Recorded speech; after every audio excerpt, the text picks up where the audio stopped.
دەبێ بیرمان نەچێ کاتێککە حکوومەتی عراقی بڕیاری ڕاگررتنی نەوتی هەرێمی کوردستان ئەدا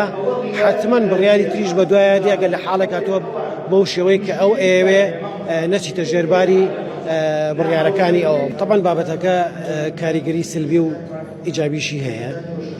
بڕیارێک لەو بڕیارە کە بەڕاستی بڕیارێکی قورسە ئەبێ بیر لە کۆمەڵێک پرسیاری زۆر جددی بکرێتەوە ئایا تۆ لە بەغدا ئەکشەیتەوە دوای بڕیارەکە چی ڕوەدا ئایا دوای ئەوەی کە تۆ داواکارەکانت جێبەجێ ئەکرێ زەمان چۆن وەرئەگری کە ئەگەڕێیتەوە بەغدا بابەتەکە هەم پەیوەندی بە حکوومەتی هەرێمی کوردستانەوەی هەم بە پەیوەندی بە حکوومەتی عراقی فدرالیشەوەیە ئەگەر حکوومەتی هەرێم بیری لەوە بکردایەتەوە ئەم هەنگاوەی کە ئێستا هاتووەتە بەری و ئەم چەق بەستووی کە سەبارەت بە بودجەی هەرێمی کوردستان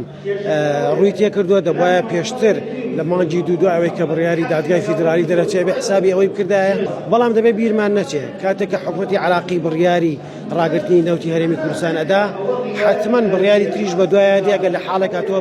بەو شێوەی کە ئەو ئێوێ نەچیتە ژێرباری بڕیارەکانی ئەوە بۆ نمونە ئێمە ئەگەر ببینیمان بە یەک سکاڵا لە دادگای پاریس نەوتی هەرێمی ڕاگرت بەڵام بیرمان نەچێت دەتوانێت بڕیاری تریش لەو شێوەیە دەربکا و سنوورەکان